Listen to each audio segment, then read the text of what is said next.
So the first thing I want to refer to is what's called the PISA. The PISA is an international test that is focused in the fields of math and science. And students across the world write these exams. And in 2009, as you can see, Shanghai, China, Finland, Hong Kong, China, and Singapore are the 4 top performers of these results. So what is interesting is that I want to take a deeper look into, so here are 4 countries that are the top of the game in the testing world. These students can come out and write these tests better than anyone else in the world. And I want to take a deeper look into these countries. So what makes them such good test writers is this Gaokao, it's called. This is the test they write at the end of their schooling. It is kind of like our diploma, but it's all in one. It's like the SAT, except it makes the SAT look like a pop quiz. This test is 9 hours long. And I want to tell you about each of these images, because you're probably thinking, why do I have a child with there and birth control pills? Okay, what's going on here? I was bored, so I threw these images in. No, I'm kidding. What they do is they actually have students who actually hook themselves up to oxygen masks days before the exam to pump themselves full of oxygen so they don't sleep, to help them further study for this test. They have women who actually plan their monthly occurrence, I guess if you will, using contraceptives so they actually don't have this during the exam. And this, I found this very, very funny. The day of the test, the #1 meal is a breadstick and 2 eggs, representing 100%. They believe if you eat a breadstick and 2 eggs, you see 100, you shall do better on this exam. Okay? Now let's just talk about some scary results. Only 3 out of every 5 students make the cut. Some students are even offered, actually, I was reading one, the parents offered the child, if they got in, if they actually passed this test, they would get a brand new Audi. Another child got $14,600 is what it I guess, came to in Canadian funds for passing this exam. So there's huge stress around this test. I know we have these in the diploma, and we have these in other things in Canada, but I want to talk about the effects of this. And then I want to move into what can we do to get rid of these, because it's actually going to be very surprising what happens. However, 10 years later, or even 5 years later, only 2% of them actually end up being the top executives, politicians, CEOs of the Fortune 500 companies. 40% going in, 2% make it. This begs a question. These students supposedly are the smartest of the group. These students have beat everyone else in the entire world, yet only 2% of them actually make it somewhere, actually are deemed successful. So this begs the question, does making this test mean they're smart?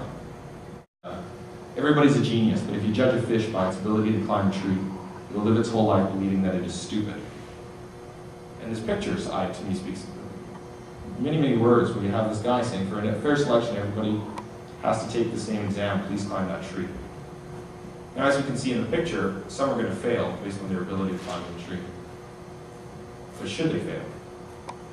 See, if in the school system, if all we judge, and I believe in when I call I'm going to say the traditional system, and I'm talking the traditional system probably about in the 1930s, the 1970s, is high tests.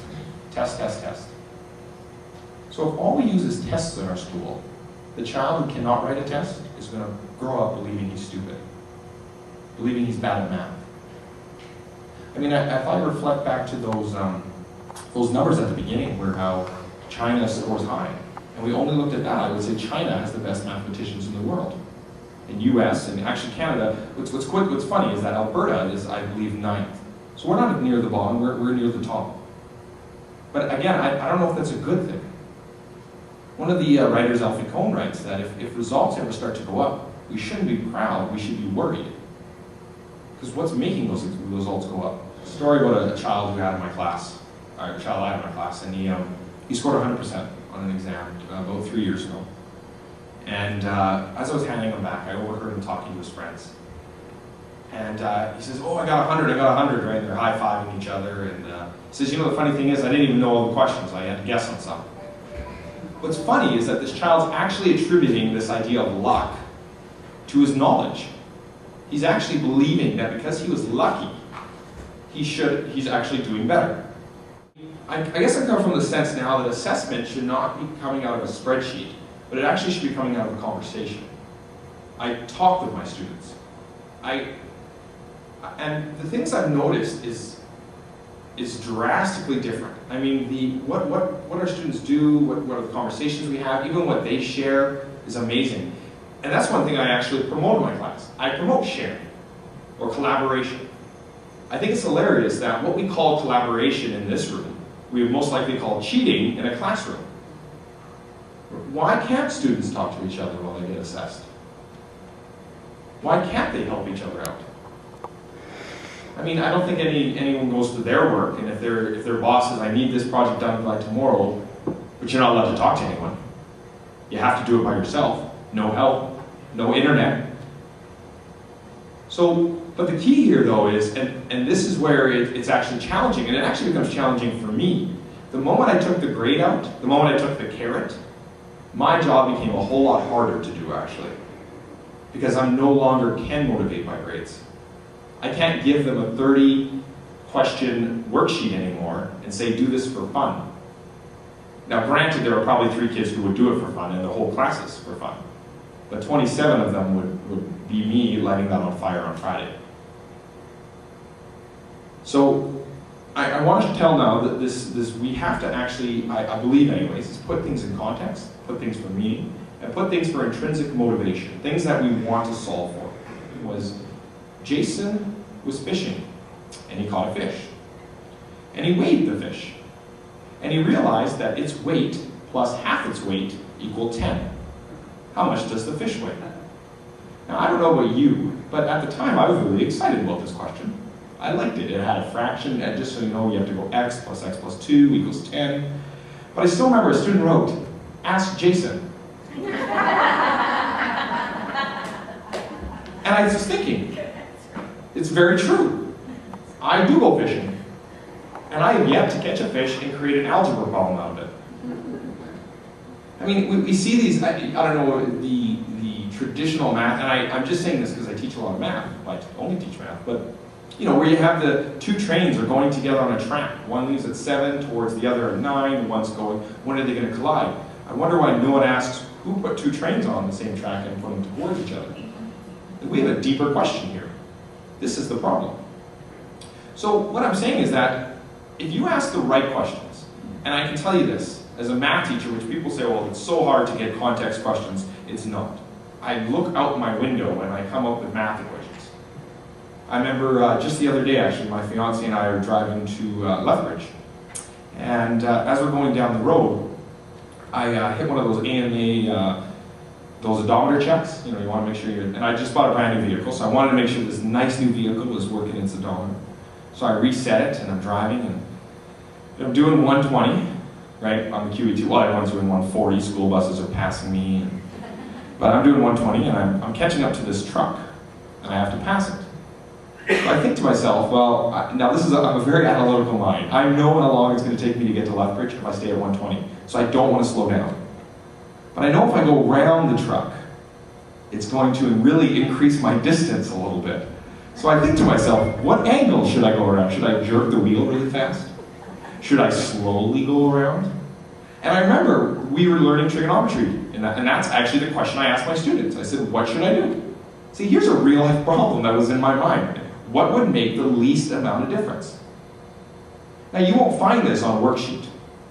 You will not find this on a test. But this idea to quickly, critically think, I think, is a crucial idea. Now, for those who are quickly wondering what the answer is, does anyone know? The smallest amount of, the smallest amount of angle. So anyways, as I'm driving, I look over to Jen and I say, oh, the smallest amount of angle. And she's like, are you seriously doing math right now?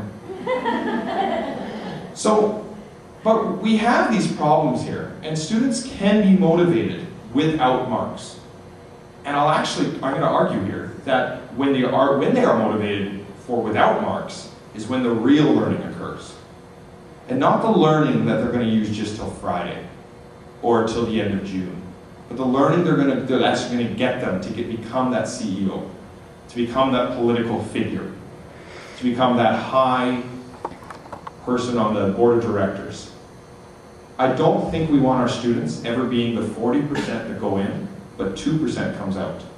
I truly believe that the best products of education cannot be put on the fridge because they're too big. I know that when I grew up, my parents all the time used to put my high tests on the fridge, and I know, and I'm not saying that's bad, someone gets 100%, puts it on the fridge. But then I think back, I couldn't remember one test. I'm 29 years old, I can't remember one test I aced. I can't. But I can tell you probably every single thing I created in my school. But I cannot tell you one mark that I got on any of my tests in my 12 years of schooling. There's a reason for that. We don't remember the grades, but we remember the products. And the product is where creativity will flourish. And here's the scary thought. I could probably teach your student to get the highest marks on those tests, but you won't want to know how I did it. And in fact, you probably wouldn't like it, because your child probably wouldn't actually understand what they're doing. I have students that were weak when I first started teaching, that would go through and literally memorize how to do mathematics. Have no idea how to do it, but their grades were fine. Is this what we want? Or is this going to turn into those 40% of these Chinese who are coming in, but only 2% becoming successful? I do believe Alfie Kohn was onto something, and he's true when he says, when results go up, we shouldn't be proud, but worried, because we're focusing on the wrong things. See, as a teacher, I can't focus on test scores and creativity at the same time, because it's a tug-of-war of each other. I either let your child be creative, be innovative, and design things, or I tell them there's one answer, and it's in the back of the book.